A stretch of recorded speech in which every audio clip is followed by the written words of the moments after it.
हम अपने जीवन में क्या कर रहे हैं, थोड़ी सी आगे चल के देखते हैं, आगे चल के बातचीत करते हैं। ये कौन है जी? बहुत सारे हमारे साथी विदेशों में जाके पढ़ाई करते हैं, होटल मैनेजमेंट का कोर्स करते हैं, वेटर बनने के लिए, मैनेजर बनने के लिए और बहुत सारी चीज़ शेफ बनने के लिए, हम ऐसे समझ लेते हैं ना। और बड़ी बड़ी पढ़ाई होती है। मैं कई बार सुनता हूँ ना कि इतने दिन से मैं मैनेजमेंट कर रहा हूँ। मेरे कल भी एक साथी मिला था मेरे जहाँ मैं जो मैं दुकान चलाता हूँ वहाँ पे सामान लेने आए थे, तो उन्होंने कहा मैंने यहाँ से मैनेजमेंट की पढ़ाई की और आके यहाँ पे मुरथल, यहाँ पे सोनीपत के पास एक पड़ता है जहाँ पे बहुत बड़े बड़े ढाबे हैं, बड़े बड़े होटल हैं, वहाँ पे होटल मैनेजमेंट का काम करते हैं। मेरे पास कोई सामान लेने आए थे। तो इतनी ज़्यादा पढ़ाई लिखाई करने के बाद उनका मिलता क्या है, 25,000 रुपये, वो भी रहना खाना साथ में ना। तो मैंने जब सुना कि 4 साल उन्होंने होटल मैनेजमेंट का कोर्स किया और सारी चीज़ें किया, तो सोचिए कि वेटर बनने के लिए भी लोग, शेफ बनने के लिए मैनेजमेंट का कोर्स कर रहे हैं, बाहर जाके उस सालों बर्बाद करते हैं अपने। मैं बर्बाद क्या कहता हूँ, सीखने के लिए तो हर चीज़ है ना। जब आदमी के पास रास्ता नहीं रहता ना तो कुछ भी करता है, और फिर भी वो 25,000 कमा तो रहे हैं, लेकिन हमारे में से बहुत सारे ऐसे लोग हैं जो 20,000 भी नहीं कमाते। लेकिन अब आने वाले टाइम में क्या होने वाला है उसको भी तो हमें ध्यान में रखना है। हमें कुछ तो बेहतर करना पड़ेगा अपने जीवन में, लोगों से अलग, है ना।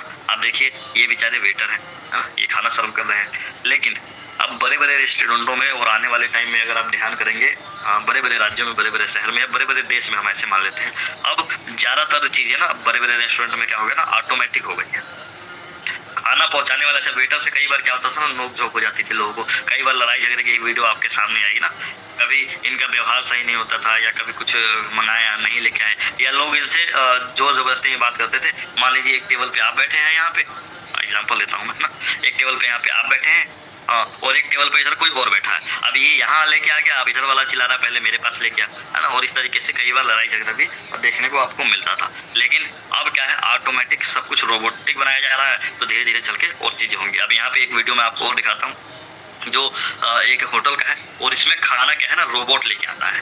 अब ये क्या कर सकते हैं, रोबोट से ना तो झगड़ा कर सकते हैं, ना इसके ऊपर चिल्ला सकते हैं कि भाई पहले मेरे पास लेके आ, तो है ना, या मुझे ज्यादा भूख लगी है, और ना लड़ाई झगड़ा कर सकते हैं। लेकिन वेटर की, अच्छा रोबोट छुट्टी भी नहीं लेगा जी, इसके पेट में भी दर्द नहीं होगा, इसको जुकाम खांसी भी नहीं होगी। कई बार होटल में देखते थे ना, कुछ बीमार होते थे लोग, झूलते झूलते आते थे खाना लेकर, और रोबोट देख के उनको खाना खाने की इच्छा मर जाती थी लोगों की। लेकिन ना तो ये तनख्वाह लेंगे और ना ये बीमार होंगे। थोड़ा सा देखते हैं, वीडियो को समझने का प्रयास करते हैं कि भविष्य में क्या हो सकता है। अभी हमने पीछे देखा ना क्या क्या खत्म हो गया, और भविष्य में क्या क्या खत्म हो सकता है, उस हिसाब से हमें अपनी तैयारी करनी पड़ेगी, अपनी इनकम बढ़ानी पड़ेगी, डिजिटल चीजों को सीखना पड़ेगा, डिजिटल दुनिया में आगे बढ़ना पड़ेगा। और अभी हम सबके पास टाइम है, एनर्जी है, मकसद है, एक बेहतरीन टीम है, टीम ईगल जैसे लोगों का साथ है दोस्त आपके पास, जो हर चीज हाथ पकड़ के सिखाने के लिए तैयार है एक एक।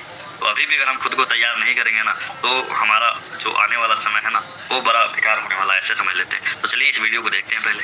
बस, और यहाँ पर कोई भी ह्यूमन टच नहीं है। डायरेक्टली रूबी हमारे पास मेन्यू लेकर आ रही है, और रूबी यहाँ पर आ चुकी है। Ruby stop.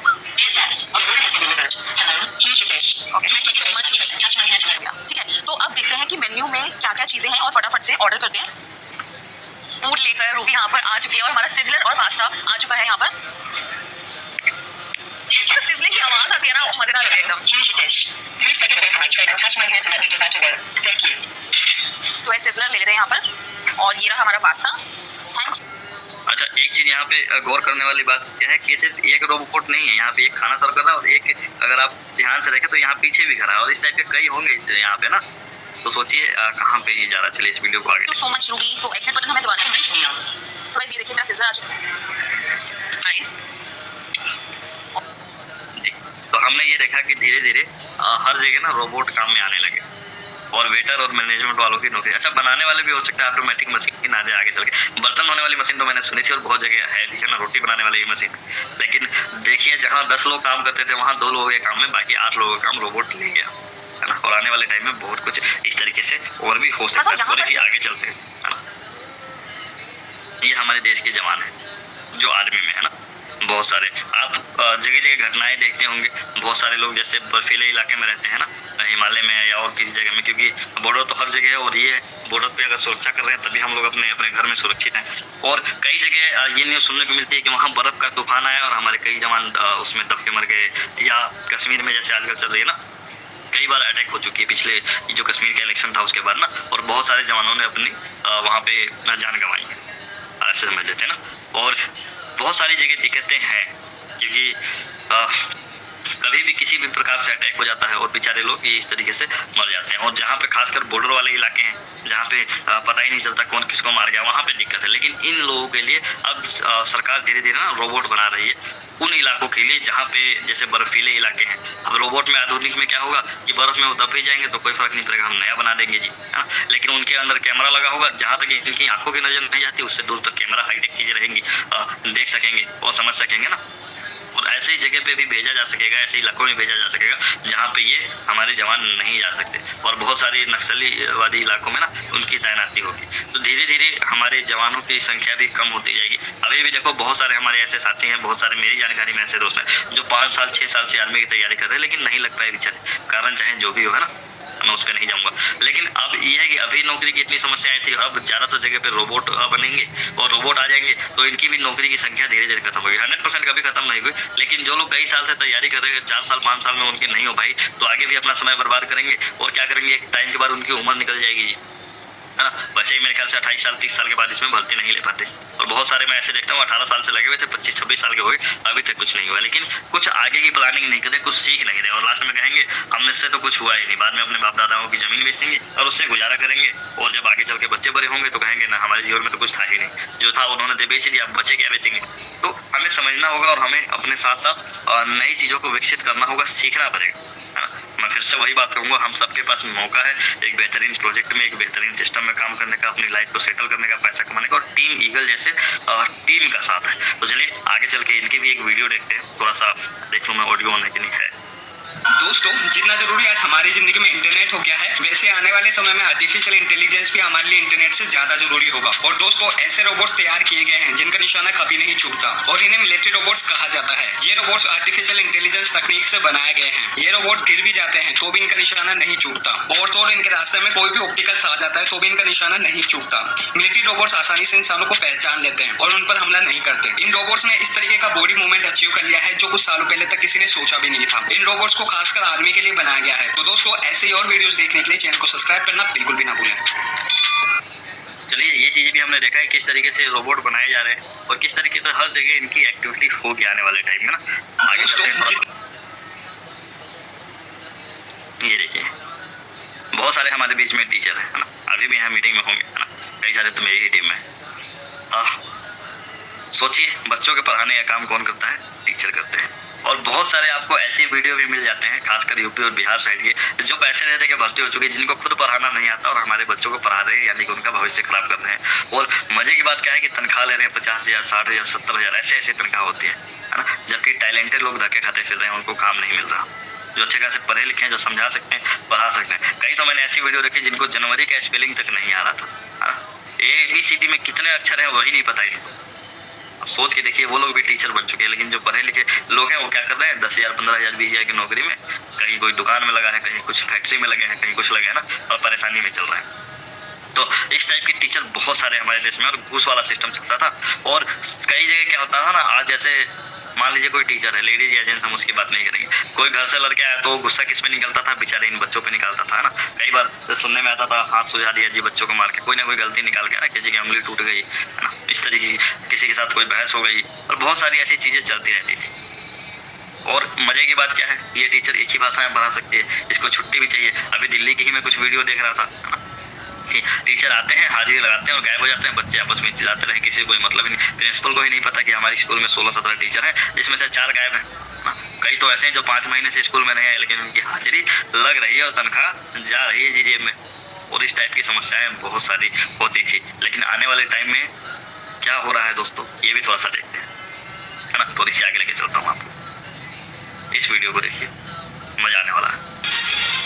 जो बीते 2 महीने से एक स्कूल में छात्रों को पढ़ाने का काम कर रही है। इस रोबोट को इसी स्कूल के एक टीचर ने बनाया जो बच्चों को पढ़ाने के साथ उनके सवालों का जवाब भी दे सकती है। सालू मैडम, स्टार्ट योर क्लास। बताया जा रहा है कि बच्चों को पढ़ाने वाली इस रोबोट को बनाने में 50,000 रुपए का खर्चा आया और उसने 6ठी से 12वीं क्लास तक के छात्रों को पढ़ाना भी शुरू कर दिया। ये सरकारी भाषा जानती है, 9 भारतीय भाषा और 38 विदेशी भाषा। इस रोबोट से पढ़कर अब सोचिए एक रोबोट जो मात्र 50,000 में बने, मैं कहता हूँ लाख में भी बन जाए, 2 लाख में, 5 लाख में भी बन जाए, जहाँ 50,000 रुपये महीने की तनख्वाह दिया जा रहा है, क्या एक ऐसा रोबोट नहीं बनाया जा सकता। और सोचिए इसको छुट्टी नहीं चाहिए जी, ये बीमार नहीं होगी, है ना। ये किसी पे क्रूरता नहीं दिखाएगी, यानी किसी को मारेगी नहीं, तो मानसिक शांति भी रहेगी बच्चों में। और 47 भाषा में पढ़ा सकती है दोस्त, 47 भाषा। जहाँ यहाँ 4 भाषा नहीं आती किसी को, ये 47 भाषा में बातचीत कर सकती है और पढ़ा सकती है और समझा सकती है। तो सोचिए आने वाले टाइम में क्या होने वाला है। और ये मुंबई में पढ़ाई जा रही है ये चीज़ें, हाँ, कई स्कूल में। और टेक्नोलॉजी जैसे जैसे AI बढ़ रहा है, आने वाले टाइम में इससे भी ज़्यादा बेहतरीन चीज़ें बनाई जाएगी, है ना। ये तो वैसे है जो दिखती रही है कि रोबोट है, लेकिन कुछ आने वाले टाइम में AI टेक्नोलॉजी के माध्यम से ऐसी ऐसी चीज़ें बनाई जाएंगी जो इंसान और रोबोट में आप फ़र्क ही नहीं निकाल पाएंगे, है ना। और अभी एक मूवी आई थी, पीछे मैं नाम भूल गया, है ना, शाहिद कपूर की थी, उसमें आपने इसका एग्जाम्पल भी देखा होगा ना। चलिए आगे लेके चलता हूँ आपको। ये देखिए, ये है जी हमारे देश के ड्राइवर। बहुत सारे लोग ड्राइवर हैं, है ना, बहुत सारे लोग। और इनके साथ भी बहुत सारी समस्याएं हैं। इनको जैसे दिवाली आ रही है तो गिफ्ट भी चाहिए जी, है ना, बोनस भी चाहिए, छुट्टी भी चाहिए।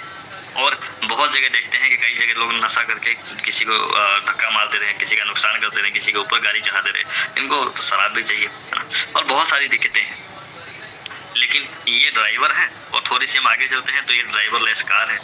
और ये बहुत सारी जगह पे चल रही हैं, बड़े बड़े जो विकसित देश हैं, जापान, चाइना जैसे, मैं दोबारा से वही कहूँगा ना, अमेरिका जैसे, तो वहाँ पे ये ड्राइवरलेस कार आज चल रही है। क्योंकि उस हिसाब से वहाँ पे सड़क है, उस हिसाब से ट्रैफिक रूल बनाए गए हैं, उस हिसाब से ट्रैफिक बनाया गया है। और इसमें कोई भी ह्यूमन टच नहीं होता, यानी आप बैठिए, वहाँ पे मैप में सब कुछ होता है, सेट कीजिए और ये आपको अपनी जगह पे अपने आप छोड़ देगी। कारण क्या है, ये ट्रैफिक रूल नहीं तोड़ते, है ना। ये जैसे आपने सुना होगा ना कि ड्राइवर कई बार क्या होता है कि बच्चों के किडनैप कर लेते हैं या और चीज़ें हो जाती है। रात में हम ड्राइवर में बैठे जी, किसी के साथ गलत चीज़ें हो गई ना, लेकिन इसमें तो कोई है ही नहीं, तो वो चीज़ें नहीं है। ट्रैफिक रूल यानी कि ट्रैफिक से भी बचेंगे, किसी को धक्का नहीं मारेंगे और दिक्कतें नहीं होंगी। तो सोचिए जब हमारे दूसरे देशों में ड्राइवरलेस कार चल सकती है, तो आज हमारे इंडिया में भी बहुत सारी ऑटोमेटिक कार आ गई हैं। पूरी ड्राइवरलेस नहीं, क्योंकि यहाँ की ट्रैफिक और उसके रूल उस हिसाब से नहीं है। लेकिन मैं आज नहीं कहता, बस सोचिए 2 साल बाद, 4 साल बाद, 10 साल बाद आएगी तो सही, है ना। और जब आएंगी तो हमारे देश में जो लगभग 30 करोड़ ड्राइवर हैं, हमारे इसी देश में लगभग 30 करोड़ ड्राइवर हैं, और उनका धीरे धीरे कहानी खत्म होता दिखेगा। तो क्या करेंगे? तो प्लानिंग तो आज ही करनी पड़ेगी ना दोस्त। मैंने कहा ना, आप सोचिए जिस हिसाब से पिछले 20 सालों में ज़िंदगी में बदलाव आया है, पिछले 100 साल के जनरेशन वाले लोग भी उन बदलाव को नहीं देख पाए। और इतनी तेजी से दुनिया कभी नहीं बदली जितनी अब बदल रही है। और आने वाले 10-15 साल में आप इस चीज़ को अनुभव करेंगे कि और कितनी तेजी से दुनिया बदलेगी, है ना। थोड़ी सी आगे लेके चलता हूँ। ये देखिए, ये कौन है जी? कितना टाइम है हमारे पास? हाँ, अभी है 10-15 मिनट। ये है ट्रैफिक पुलिस, है ना। बेचारे ठंड में तो कोई दिक्कत नहीं, लेकिन हम भी जिस शहर में रहते हैं, गर्मियों में देखता हूँ ये लोग पसीने पसीने हो जाते हैं, कभी इधर से कभी उधर से। अच्छा, गाड़ी वाले भी इतने वो है ना कि हॉर्न पे पे पे पे बजाते रहेंगे, इनका बेचारे का सर में दर्द हो जाता है। आधे से ज़्यादा लोग तो ऐसे ही परेशान होते हैं। क्या तनख्वाह मिलती है इनको? 30,000, 40,000, 50,000, यही ना। ये हमारे ट्रैफिक पुलिस है, जो इनकी ज़िंदगी में एक तरफ से बेकार ही मानता हूँ ना, क्योंकि बेचारे जिस तरीके से ये पूरे दिन ट्रैफिक में खड़े रहते हैं, पैसे के लिए सब कुछ करना पड़ता है ना। और सबके पास अपनी अपनी है। अच्छा, बेकार क्या, किसी को हमारे में से नौकरी मिल जाए 50-60 हज़ार की, तो हम भी करेंगे, तो उस चीज़ में नहीं जाएंगे ना। लेकिन इस तरीके से देखिए बेचारे ट्रैफिक पुलिस वाले क्या करते हैं, इस तरीके से अपना पूरी ट्रैफिक को मैनेज करते हैं। लेकिन आने वाले टाइम में क्या होने वाला है जी, बड़े बड़े देशों में क्या लगने जा रहा है और हमारे देश में भी क्या, उस पर भी थोड़ा सा बातचीत करते हैं। ये छोटा सा वीडियो हमारे ही देश इंदौर का है, देखिए मजा आने वाला है। देखिए दोस्तों, अभी हम खड़े हैं इंदौर के MR9 चौराहे पे और मेरे सामने है देश का पहला रोबोट ट्रैफिक पुलिस, जिसका नाम है रोबोजीत। 14 फीट लंबे ये रोबोट की बनाने की कुल प्राइस थी 15 लाख रुपए 2014 में, और अब तो काफी अपग्रेडेशन कर दिया है। लगता है फ्यूचर में ये ट्रैफिक पुलिस की जगह लेने वाला है, क्योंकि ये अपना काम भाई सब बाखूबी से करता है। और क्या गजब लग रहा है यार, क्या गजब लग रहा है। तो देखा आपने, ये ट्रैफिक पुलिस हमारे ही देश इंदौर में लगा हुआ है ना। आज अब ये एक जगह लग सकता है, तो क्या और शहरों में नहीं लग सकता जी? बिल्कुल लगेगा। मैं ये नहीं कहता आज रहेगा, लेकिन आने वाले समय में बिल्कुल 101% लगेगा। और जहाँ ट्रैफिक पुलिस यहाँ पे तैनात होती थी, अगर 4 चौराहे हैं तो चारों पे खड़े रहते थे, ड्यूटी बदलती थी हर 8 घंटे बाद उनकी, है ना। तो कितने लोग लगते थे? 4 चौराहे और 8 लोग लग जाते थे, अगर ड्यूटी बदल गई उनकी तो ना। सोचिए 8 लोगों के जॉब ये इकट्ठे एक रोबोट कर देगा। इसको तनख्वाह भी नहीं चाहिए, और एक बार जो पैसा लगा बनाने में लग गया। अच्छा, इसमें आधुनिक कैमरे लगे होते हैं, कोई रूल तोड़ के भागा तो उसका नंबर प्लेट स्कैन करके ऑटोमेटिक चालान भी कर देता है। और अभी ऑटोमेटिक चालान बहुत सारे जगह पे हो रहे हैं, जो बड़े बड़े नेशनल हाईवे बने हुए हैं ना, वहाँ पे देखो बड़े बड़े कैमरे लगे हुए हैं। अगर आपकी स्पीड न्यूनतम स्पीड से ज़्यादा हुई तो आपको मैसेज आ जाएगा चालान का, या जिसके नाम पे वो कार होगी उसको मैसेज चला जाता है। और ये कई बार तो मैंने खुद देखिए दोस्तों, अभी हम खड़े अब थोड़ी सी हम आगे चल के बातचीत करते हैं। ये देखिए, ये है बेचारे पेट्रोल भरने वाले, पेट्रोल पर काम करने वाले कर्मचारी, इनकी भी संख्या लगभग 12 करोड़ है हमारे देश में, उससे ज़्यादा ही होगी, है ना। अब यहाँ पे भी कई जगह आप देखते होंगे बहुत सारी घटनाएं देखने को मिलती होगी, लेकिन थोड़ी सी आगे चलते हैं। अब क्या हो गया, सरकार जो है पोल्यूशन कम करने के लिए ग्रीन हाइड्रोजन पे काम कर रही है ना, ऐसी गाड़ी विकसित कर रही है जो इलेक्ट्रिक है टोटली, और जो पोल्यूशन नहीं फैलाती, और आने वाले टाइम में ग्रीन इन्वायरमेंट पे काम कर रही है। और अब जितने भी नई गाड़ी आपको बनती हुई दिख रही है, चाहे किसी भी कंपनी का हो, जो भी नई गाड़ी बनती है ना, आज उसके साथ ईवी का भी ऑप्शन आ गया है कि आपको अगर इलेक्ट्रॉनिक कार लेनी है तो आपको ये भी है। सिंगल चार्ज में बहुत सारे लंबे रूट पे ये गाड़ी निकल जाती है। और ये चीज़ समझ में आ रहा है कि आने वाले टाइम में ज़्यादातर बैटरी वाली चीज़ें ही हो जाएंगी, क्योंकि इकट्ठे तो नहीं करेगी सरकार, क्योंकि उसको पता है कि सारी चीज़ें इकट्ठे ना बंद करना पॉसिबल नहीं है। हम वो एग्जांपल लेते हैं, मेढक वाली कहानी बहुत सारे लोगों ने सुनी होगी कि एक मेढक को अगर उबलते हुए पानी में डाल दो ना तो तुरंत कूद के बाहर आ जाएगा, लेकिन मेढक को ठंडे पानी में डालो, उसको धीरे धीरे उबालो तो बाहर नहीं आएगा, चाहे उसी में मर जाए। और यही कहानी बहुत सारे लोगों के साथ, बहुत सारे बिजनेसेस के साथ होने वाली है कि इकट्ठे तो सरकार बंद नहीं करेगी, लेकिन धीरे धीरे उसको इस दिशा में ले जाएगी, ऑटोमेटिक वो बंद हो जाए। और उन्हीं में से पेट्रोल पंप भी मुझे नजर आते दिख रहे हैं आने वाले टाइम में, है ना। उससे बहुत सारी चीजें होंगी, पेट्रोल का खर्चा बचेगा, जो दूसरे ज़्यादातर पेट्रोल दूसरे देशों से हमें खरीदना पड़ता है, आपको पता होगा ना, तो दूसरे देशों से हमें तेल खरीदना नहीं पड़ेगा, तो पेट्रोल का खर्चा बचेगा। पेट्रोल पर काम करने वाले कर्मचारी धीरे धीरे निकल जाएंगे, उनका खर्चा बचेगा। वो सारी चीज़ें जब ऑटोमेटिक हो जाएगी तो पॉल्यूशन भी नहीं फैलेगा, क्योंकि पेट्रोल और डीजल के धुएं से ही पॉल्यूशन ज़्यादातर फैलता है, आपको पता है ना। तो इस तरीके की इलेक्ट्रिक गाड़ी आ जाएंगी आने वाले टाइम में। इलेक्ट्रिक स्कूटर बहुत सारी जगह आ गई, अब तो लोग खरीद ही इलेक्ट्रिक स्कूटर रहे हैं, और जो ओला वगैरह बना रही है तो टोटली इलेक्ट्रिक पर काम कर रही है ना। और आने वाले टाइम में इस तरीके से आपको जगह जगह चार्जिंग स्टेशन देखने को मिलेंगे दोस्त। और यहाँ पे जब आप चार्ज करने जाइएगा ना तो रिचार्ज सिस्टम होगा, थोड़ा सा मैं आपको दिखाने की कोशिश करता हूँ। ये जो यहाँ पे डिस्प्ले लगा हुआ है ना, इनके ऊपर आपको यहाँ पे डालना होगा कि मुझे कितने रुपए का रिचार्ज करना है, यानी कितने देर चार्ज करना है। तो यहाँ पे टाइम लिख के आ जाएगी, आप 100 रुपये इसमें डालिए तो आप 25 मिनट इसको चार्ज कर सकते हैं, या 50 रुपये डालिए तो आप 30 मिनट 25 मिनट जो भी टाइम होगा वहाँ पे लिखा आ जाएगा। तो आपको लगेगा कि हाँ मेरी गाड़ी में आधी बैटरी है और मेरी गाड़ी की चार्जिंग टाइम 1 घंटा है, तो आपको 50% चार्ज करना है, तो उस हिसाब से आप यहाँ पे 50-100 रुपये डालेंगे और उतने देर चार्ज करेंगे, उतनी देर चार्जिंग पावर रहेगा आपके साथ, जितना रिचार्ज रहेगा इसमें बाकी कट जाएगा।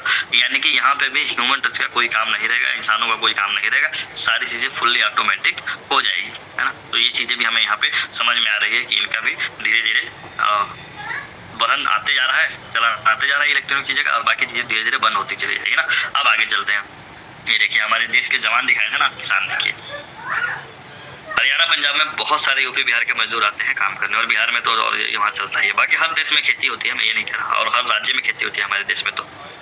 तो ये लोग भी आजकल ना 600 रुपये एक दिन का लेते हैं धान और गेहूं काटने का, और साथ में इनको खाना भी चाहिए, और कोई काम जो 3 दिन का हो उसे 4 दिन भी लगा देते हैं। ये सारी चीज़ें चलती है ना किसानों के साथ। लेकिन अब आने वाले टाइम में क्या होने वाला है इसको भी थोड़ा सा देखिए। 5-7 मिनट और बने रहिए मेरे साथ, मजा आने वाला है। इस छोटी सी वीडियो को देखते हैं। दोस्तों, क्या आप जानते हैं कि हाल ही में सोशल मीडिया पर एक वीडियो वायरल हो रहा था जिसमें एक रोबोट खेत में काम करता हुआ नजर आ रहा है। ये रोबोट इतना एडवांस हो चुके हैं कि यह रोबोट इंसानों की जगह काम कर रहे हैं। तो आइए जानते हैं यह तकनीक किस देश ने अपनाई है। दोस्तों, चीन तकनीक के मामले में जापान से भी आगे निकल गया है, क्योंकि भारत और अन्य देशों में कृषि कार्य इंसानों के द्वारा किया जाता है, लेकिन चीन में अब यह काम रोबोट से होने लगा है। लेकिन रोबोट एक इंसान का दिन भर का काम 1 घंटे में कर देता है। जिस गति से वह खेत में फसल काट रहा है, इसके बारे में आप क्या सोच रहे हैं, यह हमें कमेंट कर जरूर बताएं। तो देखा आपने कि खेती का काम भी ज़्यादातर दूसरे देशों में, जापान और चाइना जैसे देशों में कौन करने लग गया है जी, रोबोट करने लग गया है। जो इंसान पूरे दिन में नहीं कर सकता ना, वो 1 घंटे में ये काम कर देता है। तो सोचिए कौन सी नौकरी खतरे में है और कौन सी चीज़ें आने वाली है ना। मैं फिर से वही कहूँगा, कोहली उस जैसा सिस्टम अपने पास, कोहली चैन जैसा क्वाइन अपने पास, और टीम ईगल जैसी टीम है ना। मौका दोबारा नहीं मिलेगा दोस्ती, यही टाइम और एनर्जी लगाने की यहाँ पे सबसे ज़्यादा। अब एक कदम हम यहाँ से और आगे चलते हैं और इन किसानों को भी देखते हैं ना। वो काटने वाले थे और ये लगाने वाले हैं। और लगाने के लिए क्या होता है, पहले खेत को जोता जाता है। पहले देखते थे ना, 2 बैल होती थी, पीछे से एक आदमी लगा रहता था बेचारा किसान, है ना। और उसके बाद धीरे धीरे बैलों का काम खत्म हो गया, उन बेचारों बैलों को भी परेशानी होगी, और जो आदमी बेचारा लगा रहता था उसके साथ भी दिक्कत होगी। पहले हम लोग भी जमाने में ना, पिछले जमाने में देखता था अपने नाना उन्ना को 40 रुपये 50 रुपये दे के 2 बैल वाले को बुला के लेते थे कि मेरे खेत को जोत दो। उसके बाद एक टाइम आया कि हम ट्रैक्टर वाले को बुला के लेते थे कि भाई 2 घंटे का मेरा काम है, ये 500 रुपये लो, और ये 2 खेत मेरा क्या है कि जोतो, उसमें हमें अपना धान गेहूँ जो भी लगाना है वो लगाना है ना। लेकिन आने वाले टाइम में क्या होने वाला है ना, ये भी थोड़ा सा देखते हैं, क्योंकि ट्रैक्टर तो था ही था, अब पहले बैल था, बैल से ट्रैक्टर आ गया और ट्रैक्टर के बाद ये रोबोट आ जाएंगे जो खेती के जोतने के काम करेंगे। देखिए दोस्तों, खेत जोतने के लिए सबसे पहले हल का प्रयोग किया जाता था, लेकिन बाद में इनकी जगह ट्रैक्टरों ने ले ली। लेकिन अब ट्रैक्टरों की जगह भी रोबोट्स लेने लगे हैं। ये छोटे से रोबोट खेत जोतने में काफी ज्यादा कारगर है, जो कि ना के बराबर ह्यूमन एंगेजमेंट के खेती करने में हम इंसानों की मदद कर रहे हैं। तो ये देख लिया आपने कि ट्रैक्टर के बाद ये छोटे छोटे रोबोट आ गए, जिसको आप एक बार छोड़ दीजिए खेत में, वो सारी चीज़ें अपने आप मैनेज कर लेगा, आपको जोत देगा। या इसमें रिमोट सिस्टम आ जाएगा, जैसे हम ड्रोन को ऑपरेट करते हैं वैसे हम इसको भी ऑपरेट कर पाएंगे। तो बहुत सारी चीज़ें दुनिया में होने वाली है दोस्तों खेत तो इसीलिए हमें तैयार रहना है। और एक चीज़ और देखिए यहाँ पे है ना, ये मॉल है दूसरे देश का।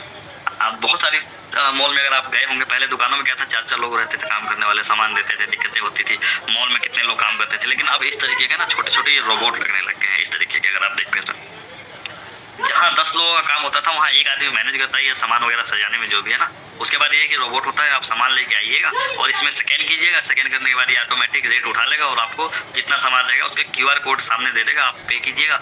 यहाँ से ये बोल देगा कि ठीक है पे हो गया, आप अपना सामान लेके जा सकते हैं। लेकिन अब कई साथी सोचेंगे जी कि एक आधा सामान हम बिना स्कैन करे ले जाए तो, या कुछ ऐसे गायब हो गया, तो ऐसा नहीं है।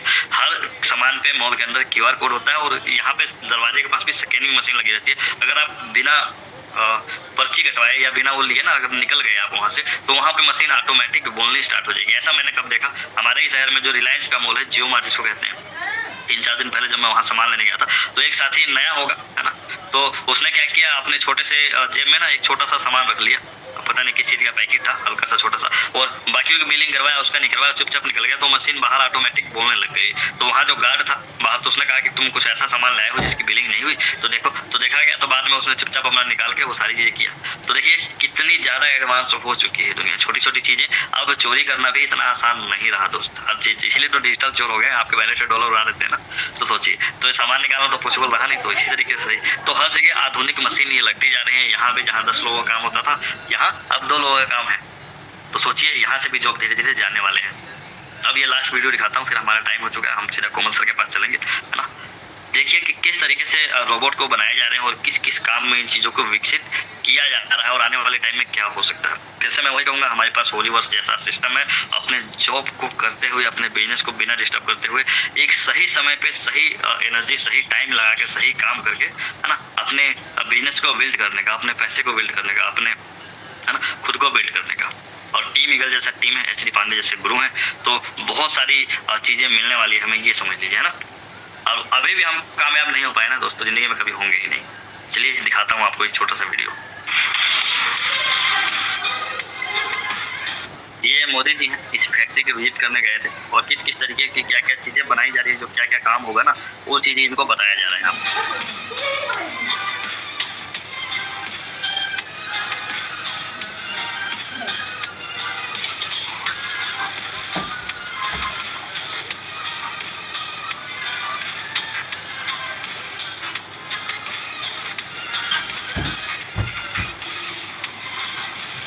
अच्छा यहाँ पे देखिए, ये डॉक्टर वाले एग्जाम्पल तो मैंने डाला ही नहीं। देखिए यहाँ पे ऐसी ऐसी चीज़ें बनाई जा रही है ना, जो आगे चल के ऑपरेशन भी रोबोट करेंगे।